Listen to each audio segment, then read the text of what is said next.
May Allah's peace, mercy, and blessings be upon you.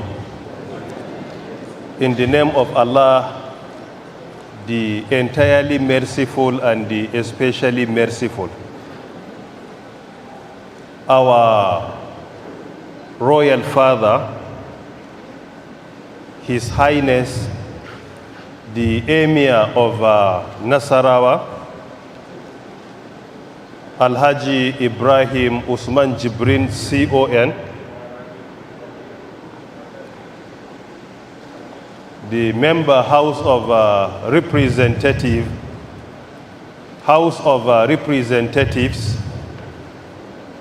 Honorable Prince Abdul Latif, Vice Chair of Committee on the Pension, the Acting Rector of the Federal Polytechnic Nasarawa, Dr. Hawa Tanko Muhammad, Principal Officers of the Polytechnic here present, the two lead paper presenters here present, the Vice Chancellor of Muhammad Kamaluddin University, Ilorin, Nasarawa, Kwara State, Professor Rashid Bengajimo, and also the former Deputy Rector, Dr. Abdullahi B. Makama, other Deputy Rectors here present,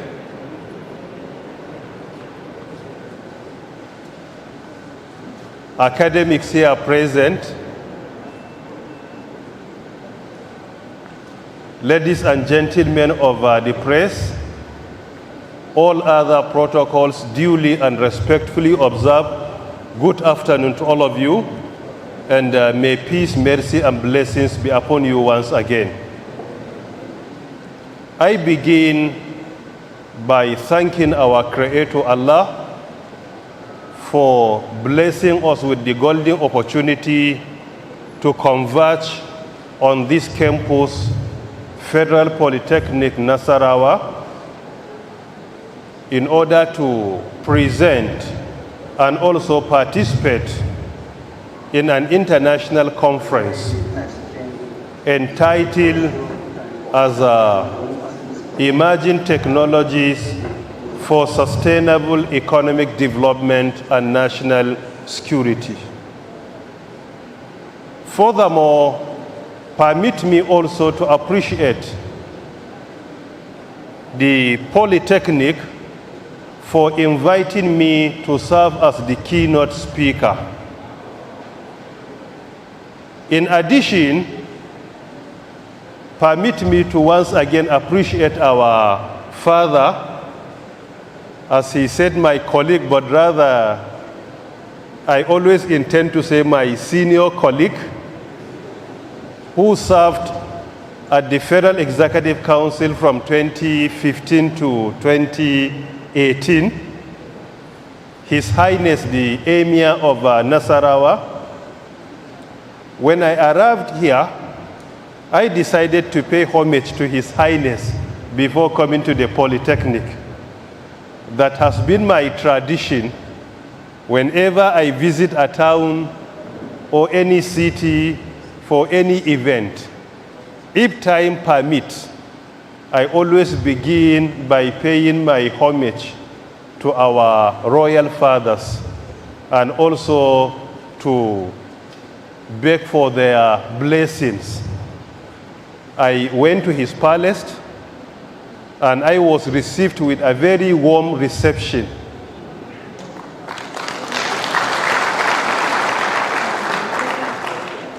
And also, His Highness led our delegation to this Polytechnic for the conference. We are grateful to our Father, and we pray to the Almighty to reward him immensely. As I earlier mentioned, the theme of our conference in this Polytechnic is Emerging Technologies for sustainable economic development and national security. This theme is very apt and also very relevant.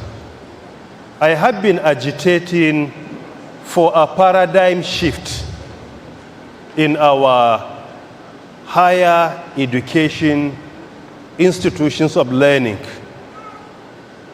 in the area of curriculum, in the area of the courses we offer in our universities, our polytechnics, our colleges of education.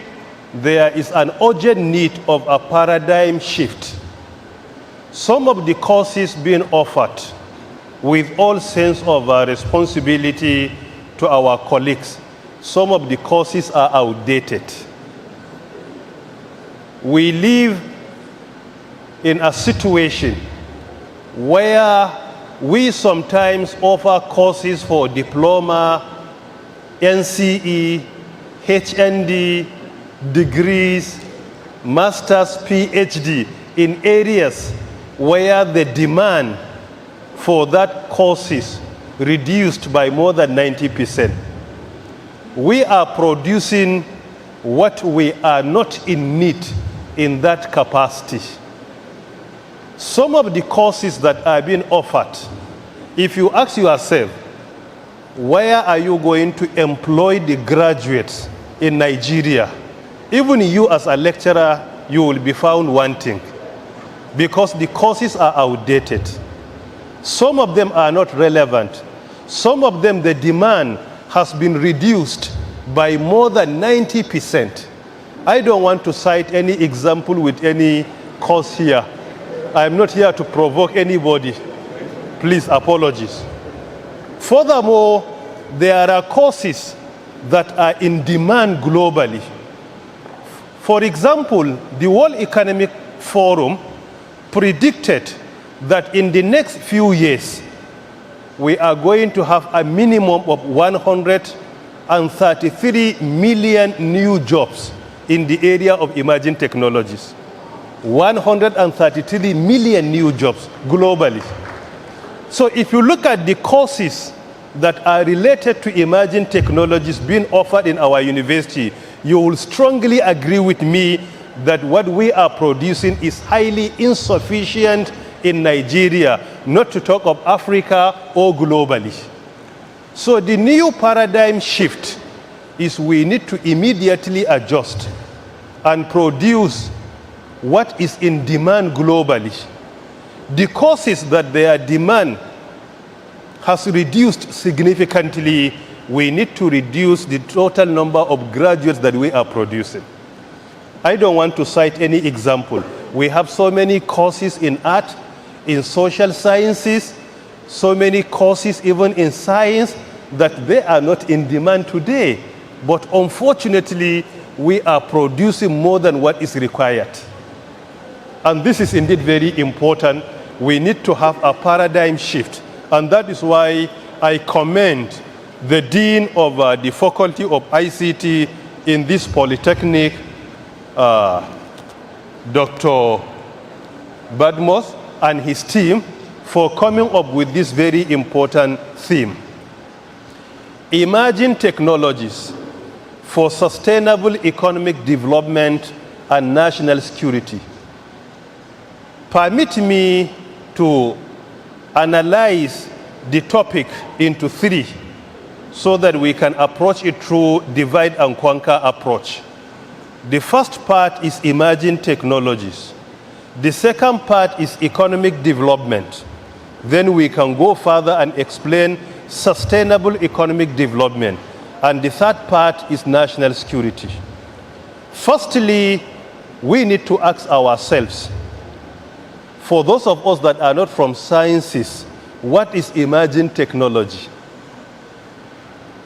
We can simply say, for a layman to understand, emerging technology is a new technology, or rather an old technology that is evolving and being transformed. So when you say emerging technology, you are making reference to new technologies. Today, we are in the fourth industrial revolution. Emerging technologies in the fourth industrial revolution can be referred to artificial intelligence with its branches of machine learning and deep learning, Internet of Things, robotics, cybersecurity, augmented reality and virtual reality, blockchain technology and its branches, nanotechnology, biotechnology, cloud computing and quantum computing, including like smart farming, digital farming, among others. All these technologies are part and parcel of what we call emerging technologies. And they are also called disruptive technologies. And they are also called in fourth industrial revolution technologies. So these technologies, if you look at them, they are called emerging technologies. And if you look at them carefully, you will discover that slowly but surely, they are taking over all our sectors of our economy, security, commerce, and others. Today, you will discover that there are many applications of emerging technologies in education, in research, many applications of emerging technology in security, in commerce, in agriculture, in industry, in health, among others. So these emerging technologies, in real sense, they are not being considered only as an independent sector, but rather they are the key enablers of other sectors. They are unlocking many opportunities in other sectors. When you deploy them in security, they will enhance your capabilities. When you deploy them in education, they will enhance research and development. They will enhance precision and accuracy. They will save time and energy, among others. When you deploy them in security, they will enhance precision and accuracy.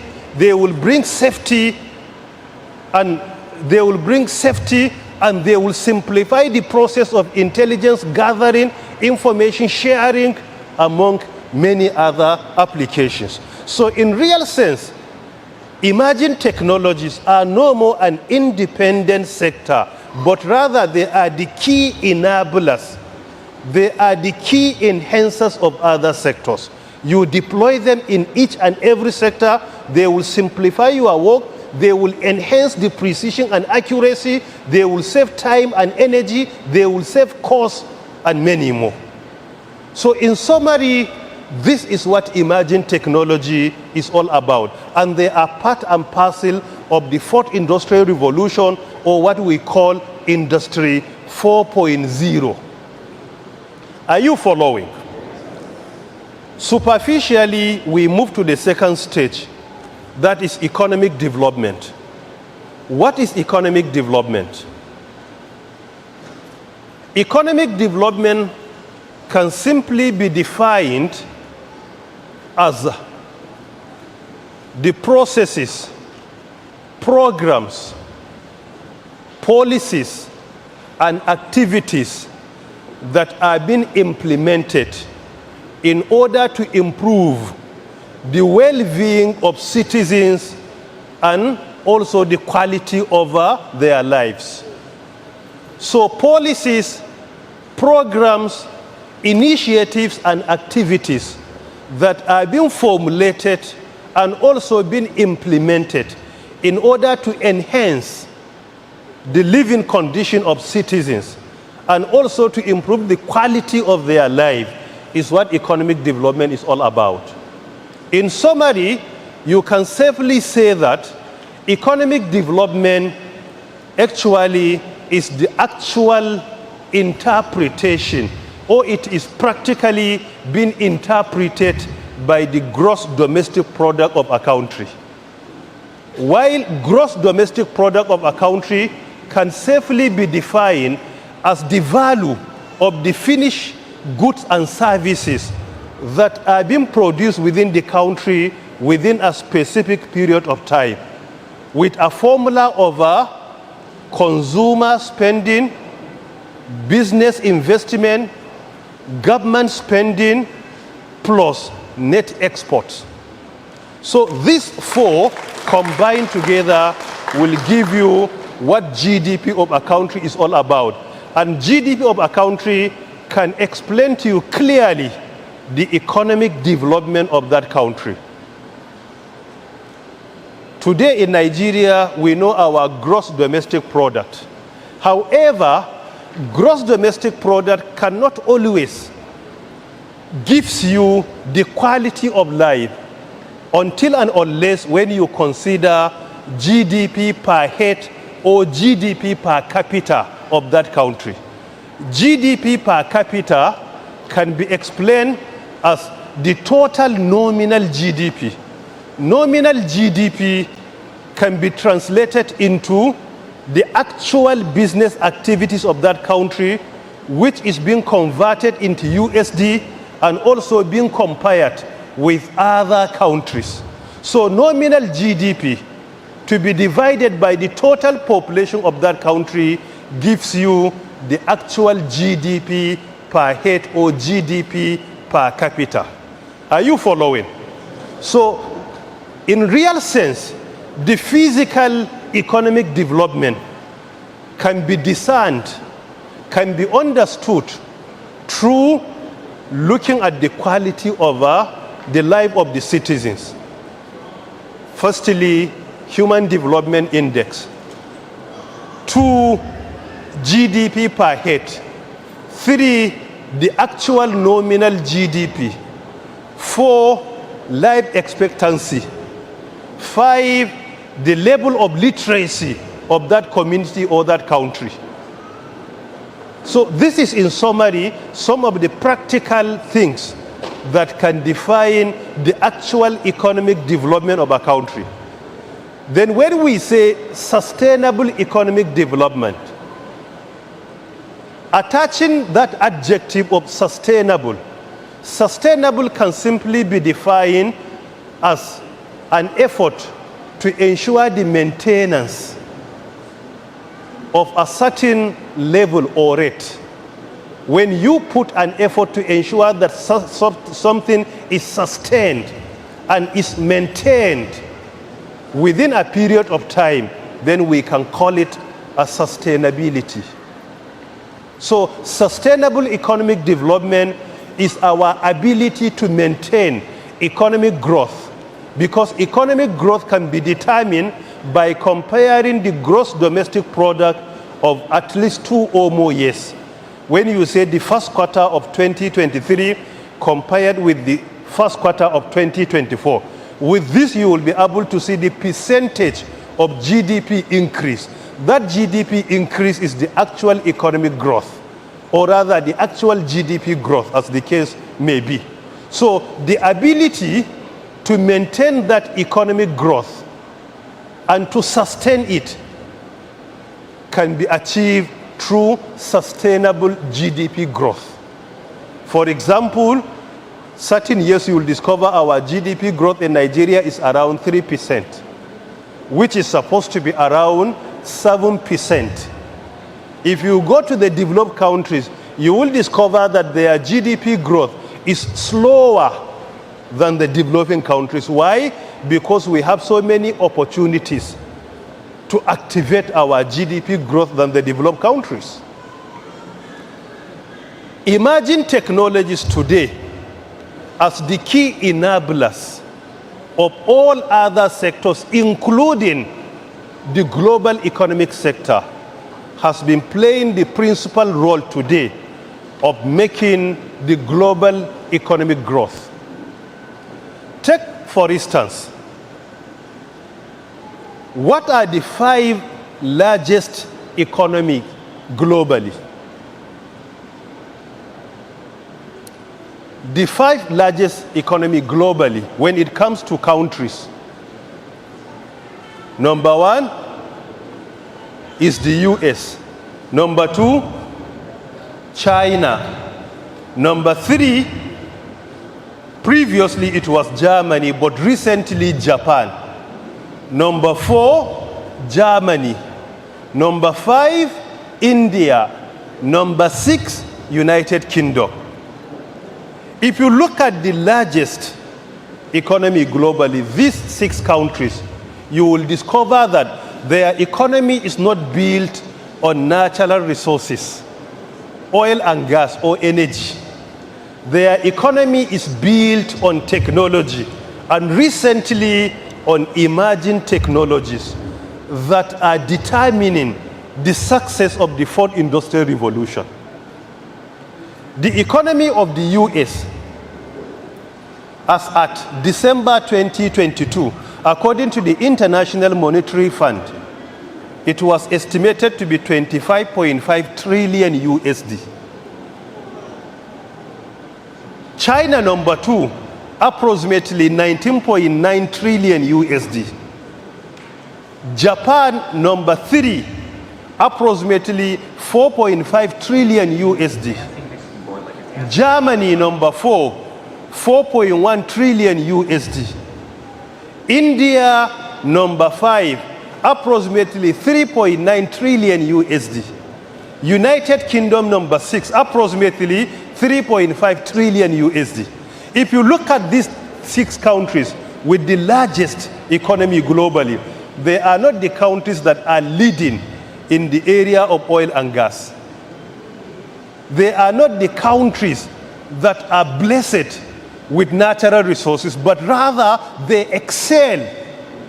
They excel in emerging technologies, and they are the key enablers of other sectors. And by implication, they are controlling the global economy.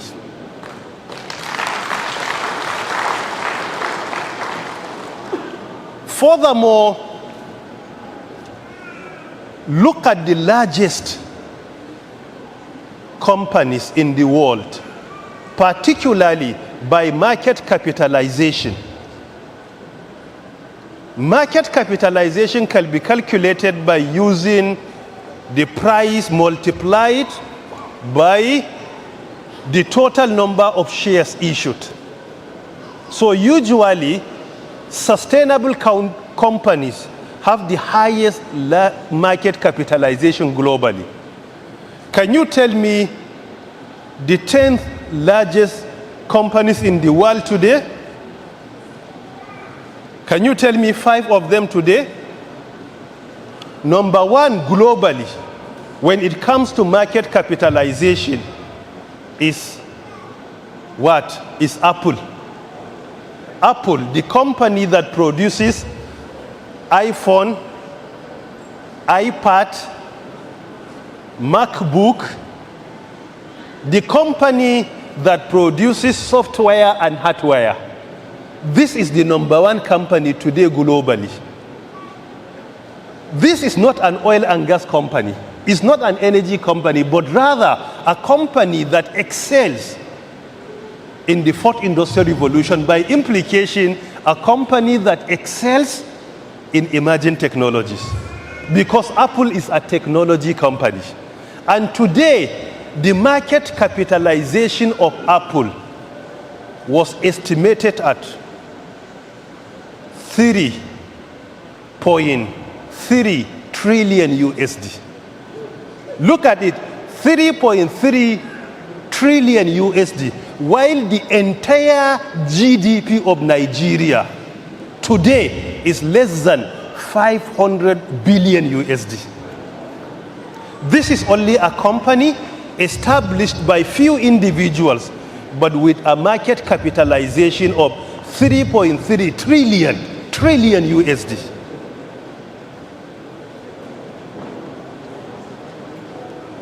The second largest company globally, number 2 largest company globally by market capitalization as of today is Microsoft.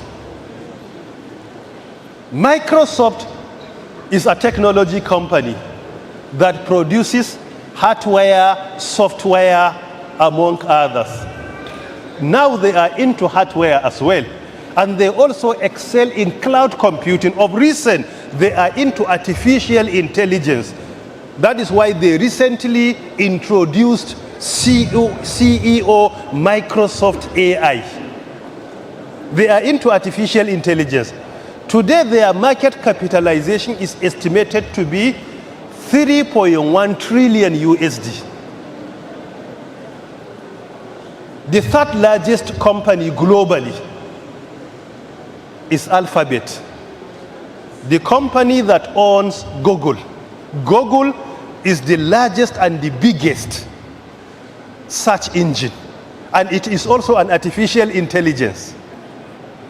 And it is the company that owns YouTube, among others.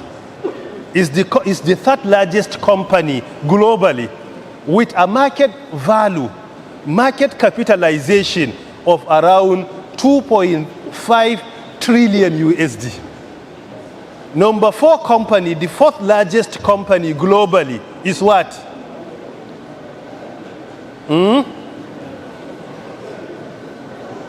NVIDIA. NVIDIA is also a technology company. Sometimes the third and fourth are exchanging their positions. Sometimes in some research you will discover NVIDIA is the third largest, Then, okay. Did I mention the third largest company? Okay, it's Alphabet. So Alphabet and NVIDIA sometimes are exchanging their positions. Sometimes this is the third, this is the fourth, and sometimes the fourth could be the third. So NVIDIA is either the third or the fourth, with a market capitalization of around 2.3 trillion USD, and is a company that produces hardware and software. Is in the US. And of recent, they are into artificial intelligence, cloud computing, among others. Then number 5 largest company globally is Aramco. Aramco, that is Saudi Aramco, is an energy company. This is the 5th, with a market capitalization of around 1.9 trillion USD. Then number 6 is Amazon. Amazon is also a technology company that is into the e-commerce and of recent cloud computing as well, with a market capitalization of around 1.7 trillion USD. Then number 7 is Meta. Meta is the company that owns like Facebook, WhatsApp, among others. Is the 7th largest company globally, and also is a company that is into virtual reality and augmented reality. Is a communication system company and is a technology company. So if you look at it, you will strongly agree with me that in countries, the countries that are into emerging technologies are leading the global economy. In terms of companies, the companies that are into disruptive technologies or emerging technologies, they are the companies that are leading in the global economy ranking. And the same with individuals. If you look at the richest people globally today, they are into emerging technologies. People like Jeffrey Bezos, people like Mark Zuckerberg, like Elon Musk and others, they are leading. They are the richest people globally, and they are into emerging technologies. So the economy of the world is no more about only natural resources or oil and gas. It is more about excelling in the 4th industrial revolution. If you take, for example, the application of emerging technologies in the Netherlands. The Netherlands is a country which has landmass approximately 40,000 square kilometers. By implication, there are 6 states in Nigeria. Each and every one is larger than the Netherlands as a country. Number 1, Niger State, with a landmass of around 76,000 square kilometers. Number 2, Borno State, with a landmass of around 71 square kilometers. Number 3, Taraba, Kaduna number 4, Bauchi number 5, Yobe number 6. Each and every one of them is larger than the Netherlands in terms of land mass. But the Netherlands deployed emerging technologies into agriculture, what they call digital agriculture or smart agriculture. For example, with that small land mass and with a population that is averagely the same with the population of either Kano or Lagos, the entire population can be averagely the same with either Lagos or Kano, only one state. What they generated through smart agriculture, through deploying emerging technologies in 2017 is more than 10 times what Nigeria generated through oil and gas.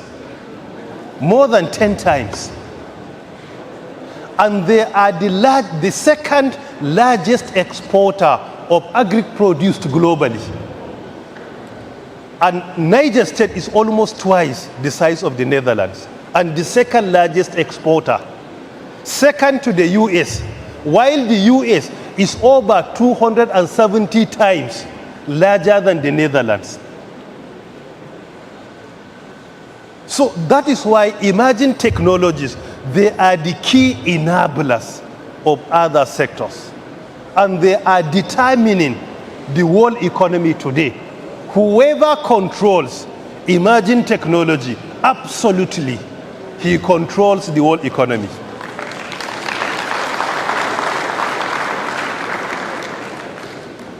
That is our agitation, that during the first industrial revolution, in the 18th century, no African country was involved formally, because we have our own civilization prior to the first industrial revolution, like Egyptian civilization.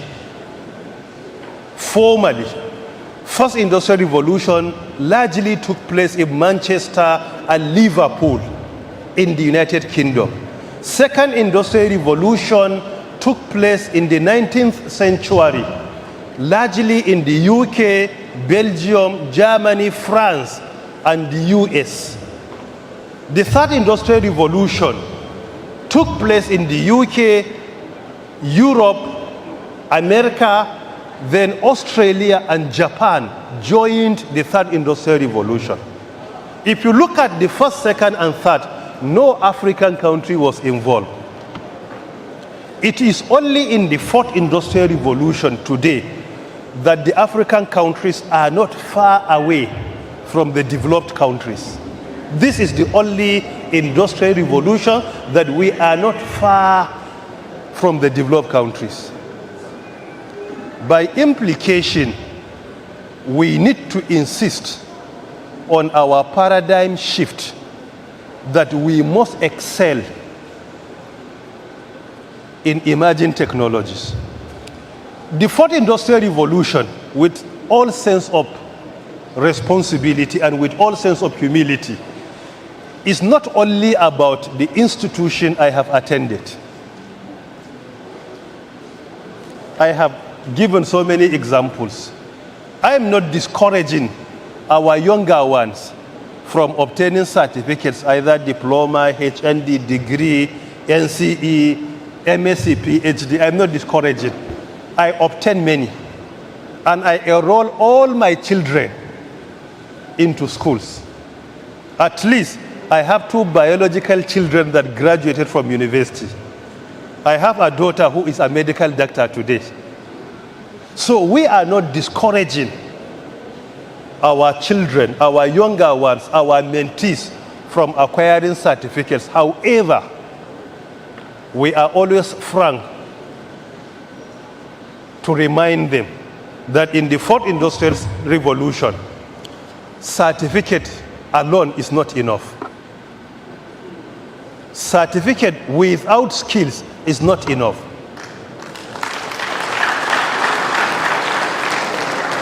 Certificate without practical knowledge is not enough. Most of us are confusing knowledge and skills. The ability to understand factual information is what knowledge is all about. However, skills requires you to be able to hands-on implement the factual information you learn through your knowledge. Most of our graduates today, you will discover they only garbage in and garbage out theories and hypotheses. A graduate of computer science cannot troubleshoot your computer as his father. Sometimes you need to invite a dropout from university to come and fix it for you. We are not discouraging our younger ones from certificates. However, and unfortunately, in the fourth industrial revolution, certificate is not enough. That is why we prioritize certificates so much. And this is what brought about serious challenge of unemployment on one hand and unemployability on the other. There are many graduates today, they are unemployable. If you employ them, they will not be able to validate the certificate they have presented to you. They will not be able to. So that is why our paradigm shift that we always encourage, there are global models that are being practiced and being promoted, like the Massachusetts Institute of Technology model in the US. I served as the champion of MIT from 2019 to 2021. It is the best university globally. They have their own model where they reconcile knowledge and skills. And the same with Indian Institute of Technology in India, where they reconciled knowledge and skills. When they present a certificate, when their graduates present a certificate to you, any challenge you present to them, they will be able to do it. Today in Nigeria, a first-class graduate of electrical engineering could easily reach out to somebody who doesn't attend even primary school to come and fix electricity at home. And that is the reality. A graduate of a professor in mechanical engineering will not be able to fix a simple challenge with his vehicle. He needs the support of a roadside mechanic to do. Why? Because there is a line of demarcation in Nigeria between knowledge, theory, hypothesis, and skills. We prioritize the certificate only.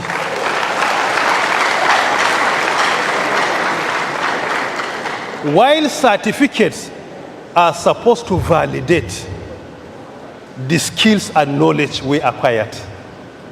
And if a certificate fails to validate your certificate, then the aim of acquiring it has been defeated. That is the message in summary. It has been defeated.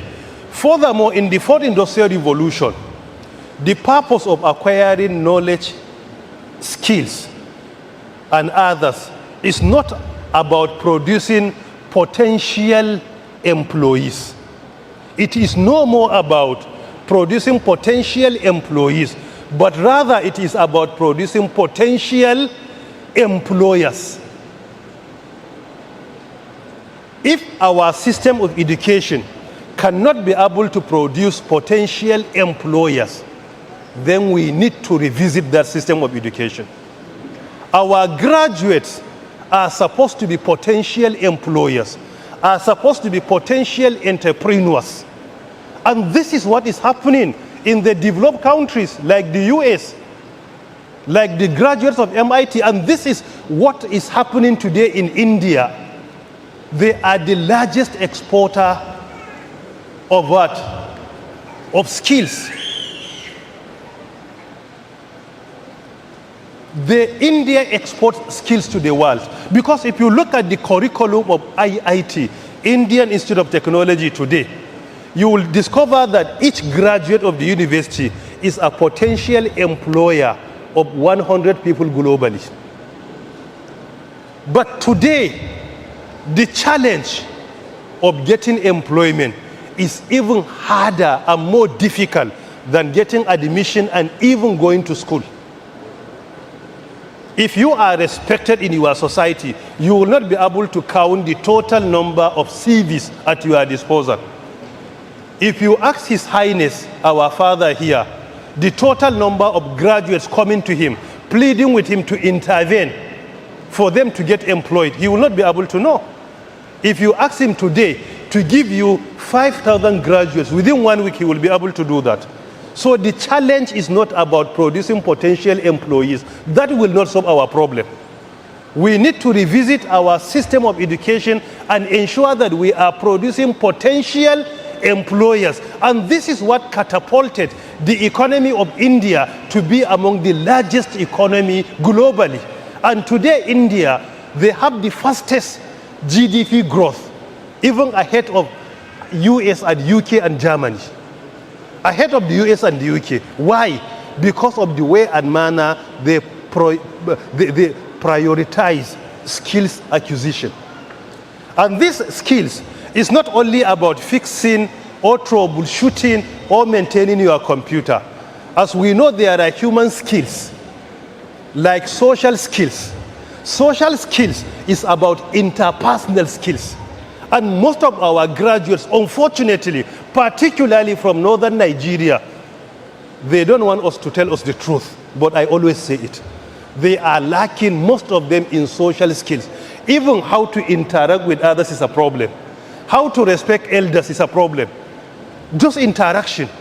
They don't even know how to do it, most of them. Only few of them know how to interact with others. Social skills are very important. Many people get employed in the world without in any way looking at their CVs. Why? Because of the way and manner they interact with others.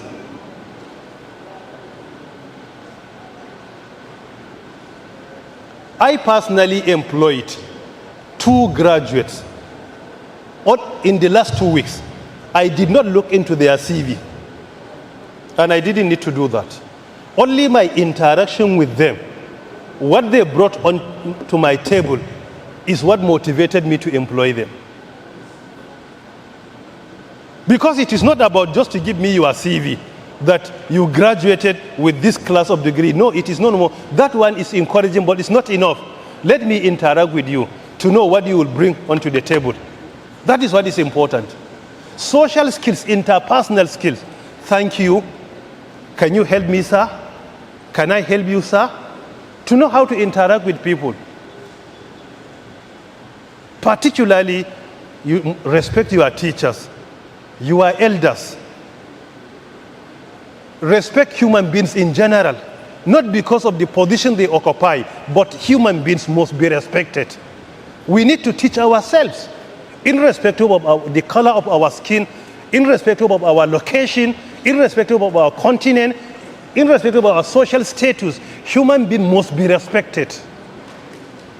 This is important. And this is what social skill is all about.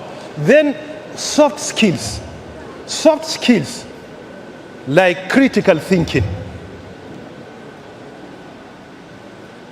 Apple emerged because of critical thinking. Amazon, as an e-commerce platform by Jeffrey Bezos, was established because of critical thinking. Complex problem solving. Our graduates should be problem solvers. When you employ a smart graduate, what is supposed to happen is not for you to tell him what to do for you. When you employ a smart employee, he is supposed to tell you what to do. Not only for him to sit down and wait for you to direct him. No.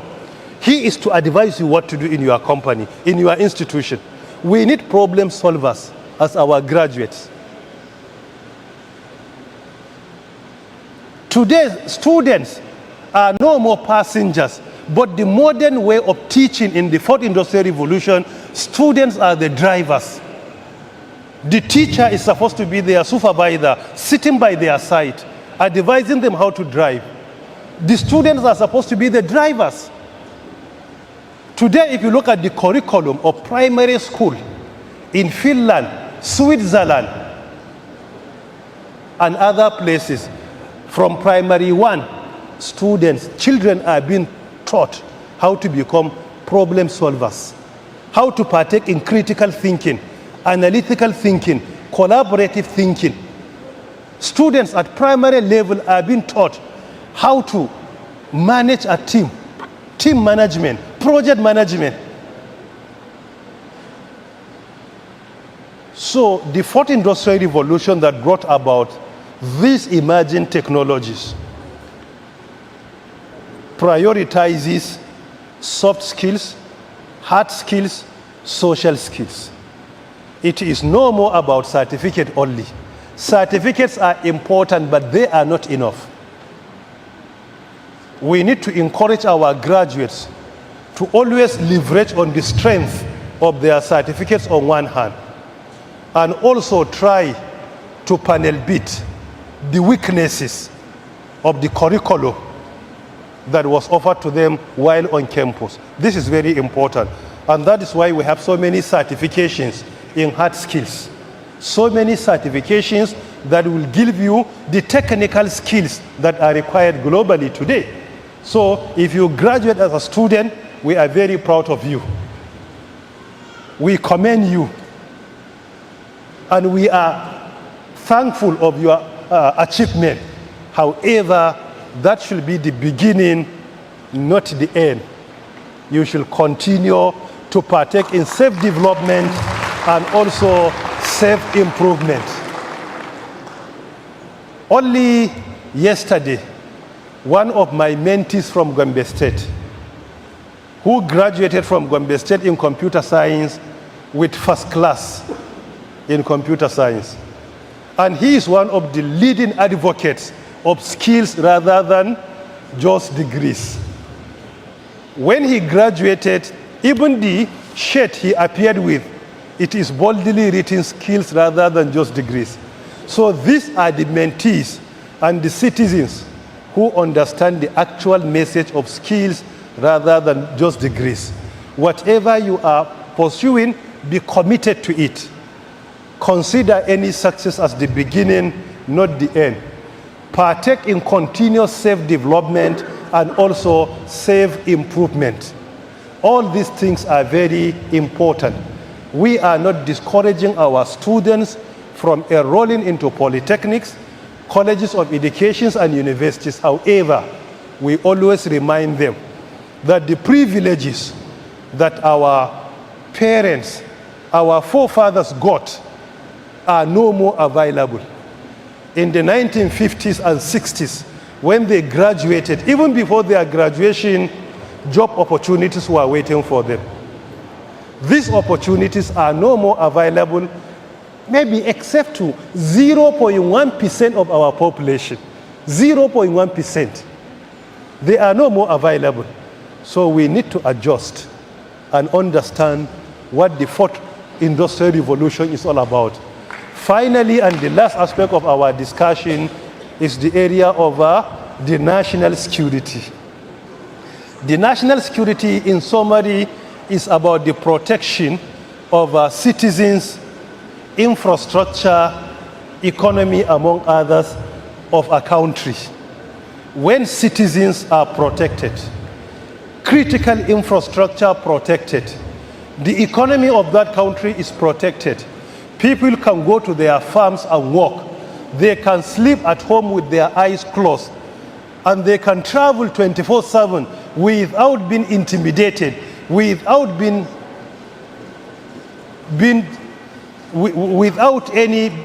frightened, as the case may be. Then we can say we attained national security. National security is the primary responsibility of a government in any responsible society, including Nigeria. If you look at the Constitution of Nigeria, 1999, as amended Section 14, subsection 2, Article B, the Constitution clearly stated that the primary responsibility of a government is the security and welfare of its citizens.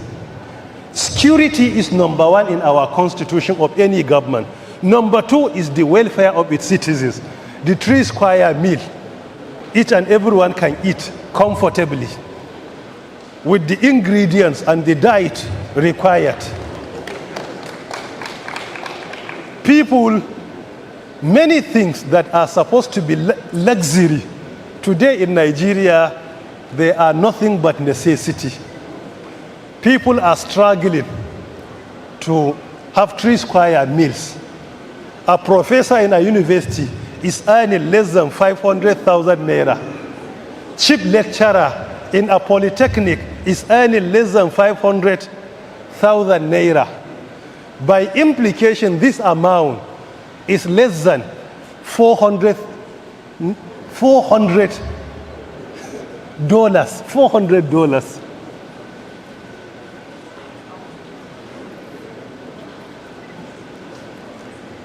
The situation is highly worrisome. We pray to the Almighty to intervene in our security challenges and also in our welfare. And we pray to the Almighty to guide our leaders and make them very successful. National security is key. In security, there are 8 systems that are generally deployed in each and every major operation to be successful. Number 1 is computer system. Number 2 is command system. Number 3 is communication system. Number 4 is control system. Number 5 is intelligence system. Number 6 is information system. Number 7 is surveillance system. And number 8 is reconnaissance system.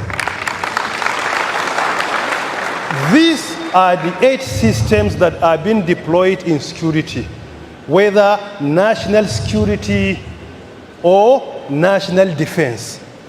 Both of them are synonymous, national security or national defense. Today, all these 8 systems, emerging technologies can enhance their operations. Recently, the Department of Defense in the US increased their budget of artificial intelligence by 54.5%. Why? Because security cannot be successful without AI today. Even machine learning is helping security institutions in their prediction. Number 2, for example, robotics. The Russian government recently came up with a policy that by next year, 2025, a minimum of 30% of their security operations and equipment are going to be robotized. 30% minimum. So by implication, emerging technologies are taking over even the security sector. Big data analytics. Through Qatar Computing Research Institute, they always use big data analytics. They use datafication of society to analyze their citizens, understand their social status, and even if citizens are going to be a challenge to the country, they will be able to know through the application of big data analytics. They will predict the future of their citizens. Even citizens that they are going to go against the government in the future, this can easily be predicted through their activities on social media platforms by deploying big data analytics. So this is only in summary to show to us how emerging technologies can enhance the national security of our country. Today, because of emerging technologies, security personnel are not always required to endanger their lives physically to move from one point to another. With AI, robotics, and many more, security operations personnel can perform an operation successfully. They don't need to go there physically. And AI is exploding. We are witnessing the exploding of artificial intelligence. In the next few years, AI will start to drive our cars. You don't need to have a driver. AI can drive you, particularly if you have good roads, with apology to His Highness. AI can drive. In the next few years, AI could be a pilot in an aircraft. Today, we have so many applications of AI that can conduct a research, that can write a proposed PhD thesis. With AI chat GPT, students today, even though I don't encourage the deployment of AI for students' homework assignment and many more, it's only in some specific areas of research that AI is encouraged, but not in all areas. So there are so many areas that artificial intelligence can take over from us. What we do today. In the next few years, AI will start teaching in our classes. AI will start teaching in our classes, so we should be extra careful. We need to partake in self-development and self-improvement. Otherwise, even as teachers and academics, in the next few years, without self-development, definitely what we have in our disposal could expire, and we will expire, all of us. So let us ensure we partake in self-improvement, and this is very important. In this conference, I wish all the participants all the best. Conference is an avenue for networking, for sharing our experience, sharing our knowledge and skills with others. Conference is very important, and I encourage us to be very consistent in attending conferences like this one. May the Almighty bless the Faculty of ICT. May the Almighty bless the Federal Polytechnic Nasarawa and the Nasarawa town. And may the Almighty bless the Federal Republic of Nigeria. Thank you very much for listening.